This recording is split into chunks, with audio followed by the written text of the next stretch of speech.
Triste actualité les amis aujourd'hui. Des parents portent plainte contre TikTok après la mort de 2 fillettes. 2 utilisatrices de 8 et 9 ans sont mortes après avoir participé à ce défi qui consiste à se faire suffoquer jusqu'à l'évanouissement. Elles en ont pris connaissance sur la plateforme TikTok. 2 familles ont indiqué avoir porté plainte mardi 5 juillet contre le réseau social TikTok après la mort de leurs filles de 8 et 9 ans, rapporte le quotidien britannique The Guardian. Les parents mettent notamment en cause l'algorithme et sa capacité à présenter des contenus dangereux, néfastes, voire mortels pour des jeunes enfants. En effet, la mort des fillettes est liée au Blackout Challenge, défi du trou noir. Un défi populaire et particulièrement dangereux sur TikTok qui consiste à s'étrangler jusqu'à perdre conscience. Alors, ça va nous lancer sur un sujet aujourd'hui intéressant, triste malheureusement, parce que on est sur des personnes décédées et des enfants. Et donc je vais revenir sur plusieurs choses. Déjà, la responsabilité des parents. Parce que oui, c'est bien beau d'aller porter plainte contre les réseaux, contre TikTok, ou contre tout ce qui peut exister sur les réseaux, dans l'influence, dans les modes, dans ce que des propos d'une musique vont nous mettre dans les oreilles, dans l'influence de peu importe n'importe quel truc. Et à un moment donné, il faut une part de conscience en tant que parent, ou en tant que futur parent, ça dépend. Ce qui s'est passé pour ces enfants-là, ça pourrait toucher n'importe quel enfant. N'importe quel enfant peut suivre simplement une mode, un jeu. Et pourquoi il y a cette facilité à suivre? Et d'autres qui suivent pas, certains en ont peur, d'autres en ont pas peur. Déjà, on a un tort aujourd'hui, dans notre société, on va pas se mentir, c'est cette volonté.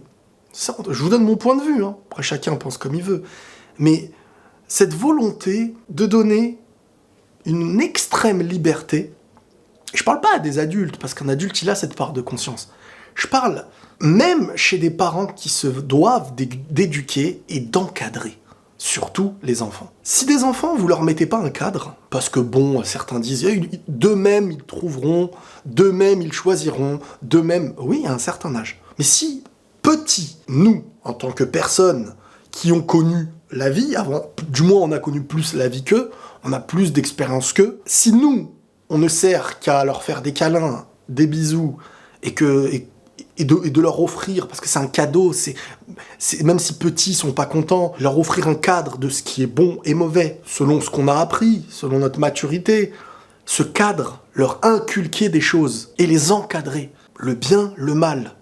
Parce que si nous, on n'apporte pas à nos enfants un cadre, croyez-le, l'extérieur va leur apporter un cadre.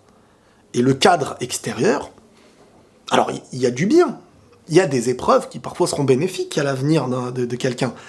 À l'extérieur, il y a des choses qu'on ne peut pas lui inculquer en interne en tant que parent. Mais quand on en arrive à ce que Internet, les réseaux, les télé-réalités, les influenceurs, la musique, les séries, les copains, les copines, ce soit eux qui apportent à tes enfants une personnalité, une mode à suivre. Parce que quand on suit une mode, c'est quoi suivre une mode? C'est se sentir exister parce que comme du monde estime qu'une chose est bien, donc la mode, c'est du monde, ça n'existe pas la mode si c'est une seule personne au milieu de nulle part, donc c'est un engrenage. Pourquoi accepter l'engrenage? C'est pour se sentir comme les autres, pour estimer avoir une personnalité devant ceux qui, comme du monde aime, et ben si je fais partie de ce que le monde aime, ou si je porte ce que le monde aime et regarde, je serai regardé, je serai aimé. Ma personnalité, je me crée une personnalité. Et ça, à l'école, c'est rempli. Ça c'est le cheminement de l'école, ce truc-là. C'est se sentir exister, ne pas se sentir différent, à pas rejeter.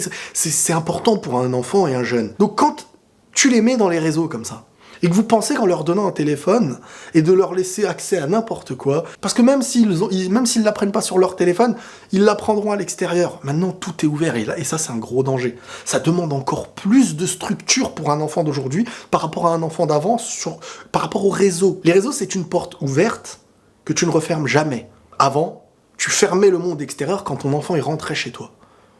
Quand nous, on était petits et qu'on rentrait chez nous, on fermait la porte à un monde extérieur. J'exagère les choses, mais un monde hostile. Un monde qui peut être hostile. Là où il y aura une part d'inconnu, une part de danger possible. Tu rentrais chez toi, il y avait, ça y est, un cocon. Après, parfois, ce cocon n'était pas forcément pour certains bienveillant. Il y a des gens qui, malheureusement, dans ce cocon, ont vécu des choses tristes, avec des parents compliqués, des problèmes et tout. Mais je veux dire, dans la logique, c'est ça. Aujourd'hui, cette porte des réseaux, donc de l'extérieur, voire plus dangereuse parfois que l'extérieur, parce que l'extérieur, ne te pousse peut-être pas toujours à autant d'extrémités, à autant d'excès que les réseaux. Et aujourd'hui, on va les citer, hein, Instagram, TikTok, il y a une part de bien quand tu sais sélectionner. Mais un enfant, on a tous été enfants. Je veux dire, vous pensez qu'un enfant de lui-même, il vient et dit « Alors non, le bien, c'est ça, le mal, c'est ça, c'est pas bon pour mon avenir, ça c'est pas bon, c'est dangereux, ça peut me mener vers là, ça peut... » Un enfant de lui-même, il peut pas se diriger vers ça. Donc, à l'école, il entend regarder, il y a le défi, machin, truc et tout, eux, ils le regardent de leurs yeux, d'autres le font, truc, vas-y, on va battre le record, vas-y, ceci, cela. S'il n'y a pas un cadre, au moins pour leur offrir un peu plus de probabilité d'être en sécurité, parce qu'en plus de ça, l'éducation qu'on va apporter à nos enfants, ou l'éducation qui est apportée par les parents d'aujourd'hui à leurs enfants, c'est même pas une assurance. Parce qu'il y a ce que le monde extérieur leur apprend, et il y a ce que toi, tu leur apprends. Et la manière, à travers l'exemplarité, en tant que parent, ça a plus d'importance au-delà de ce qu'on leur dit. Mais quand dans des familles, t'as peut-être un grand frère ou une grande sœur qui, eux, sont déjà le mauvais exemple de leur petit frère ou leur petite sœur, qui leur mettent dans les oreilles des choses qui les poussent à la délinquance, qui leur disent et qui leur font regarder tout et n'importe quoi à leur âge. Eux, instinctivement, ils aiment être comme le grand frère ou la grande sœur. Donc qu'est-ce qu'ils regardent comme modèle? Si c'est pas dans un défi de TikTok, c'est dans autre chose que tu risques soit de mourir, soit d'échouer déjà, premièrement. Donc, quand tu réussis à inculquer une personnalité à des enfants, qui n'est pas celle qu'on leur impose à travers la mode, ça se transmet par l'exemplarité dans sa propre famille. Quand tu arrives à montrer ce qui est bénéfique et ce qui est le bien à travers ce que toi tu représentes, pas à travers ce que tu lui répètes. Si tu lui dis fumer c'est dangereux mais qu'il te voit tous les jours depuis qu'il est né avec une cigarette à la bouche, tu pourras pas lui dire l'inverse de ce que lui il voit. Il t'aime. Il aime son père, il aime sa mère, il aime ses frères. Il prend exemple. D'une certaine façon, il prend exemple. Parfois, la vie fait que il y a des enfants qui grandissent et qui ont été entourés de gens qui ne sont pas des exemples. Et là, ils sont mis dans une fosse au lion. Et par eux-mêmes, parfois, ils arrivent à surmonter des choses. Parfois avec un excès de sensibilité, parfois avec des peurs, parfois grâce à ces peurs, des fois, ils se sauvent des dangers qu'il aurait pu connaître à cause des mauvais exemples qu'il avait pu avoir parmi les siens. Mais c'est très complexe. Mais si ce travail n'est même pas fait, parce qu'aujourd'hui, on est dans une idée où « Non, attention, l'enfant, il ne faut pas lui dire ça. Non, l'enfant, attention, il ne faut pas ça. » Truc. Mais attention, derrière, eux, ils vont pas se gêner. Ils vont pas se gêner de dire « Viens, c'est ça qui est bien, c'est ça qui est pas bien. » Sans compter les mauvaises fréquentations qui peuvent exister. Qui va tenir l'équilibre dans son entourage? Quand c'est un enfant à qui tu lui as inculqué une personnalité, tu lui as inculqué un cadre, et il faut qu'il soit fier de ce cadre. Il faut qu'il sache que c'est vraiment son bien, pas quelque chose qui vient le pénaliser parce qu'il...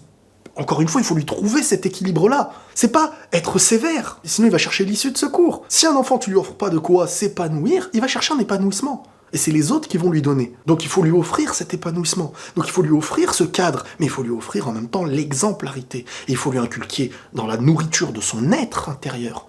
Il faut lui inculquer dans la nourriture de son cerveau. Il faut lui donner dans chaque bocal, dès petit, il y a plein de bocaux à remplir chez un enfant. C'est les premières racines de son futur. C'est les premières racines de son futur.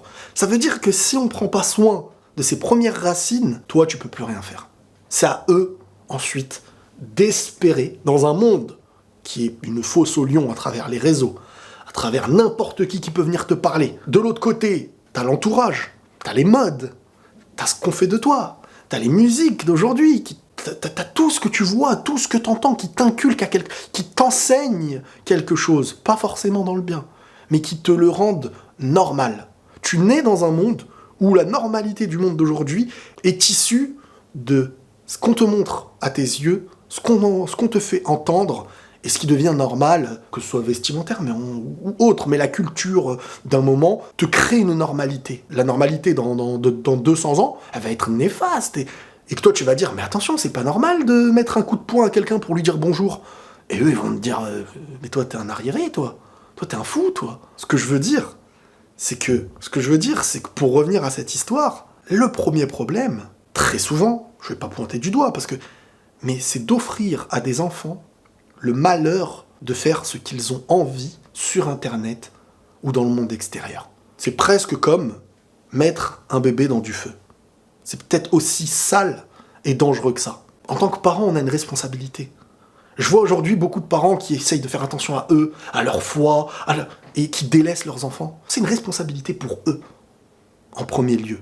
Parce que s'il y a de mauvaises habitudes qui ont été prises, C'est pas par magie. C'est parce qu'au départ, ces premières racines-là, elles ont été délaissées. Donc l'enfant, le pauvre, il fait avec lui-même. Et il fait avec les premiers bras tendus. Et les bras tendus, ça va être Internet, ça va être la mode, ça va être la musique, ça va être les fréquentations. Espérer qu'il ait de bonnes mains sur les réseaux, qu'il ait de bonnes fréquentations, et que la mode, ils suivent pas n'importe laquelle, c'est espérer que nos enfants grandissent au hasard. Donc, si on n'inculque pas un cadre de vie, et si on ne se l'inculque pas à nous avant d'en avoir des enfants, comment voulez-vous qu'on en arrive dans un monde où il y ait des bases? Des bases, on parle même pas de surplus, des bases. C'est impossible. Donc, quand je vois que des enfants, comme tous les enfants, jouent à des jeux, pourquoi il y a des enfants à l'école, quand ils voient des autres jouer à un jeu d'étranglement, ils ont peur? Pourquoi en eux, il y a quelque chose qui vient à leur cerveau leur dire que non, ça je m'en éloigne? Pourquoi il y a d'autres enfants qui sont attirés par le danger? Parce qu'ils n'ont pas le cadre. J'espère que cette vidéo sera utile. Prenez tous soin de vous et la paix sur vous.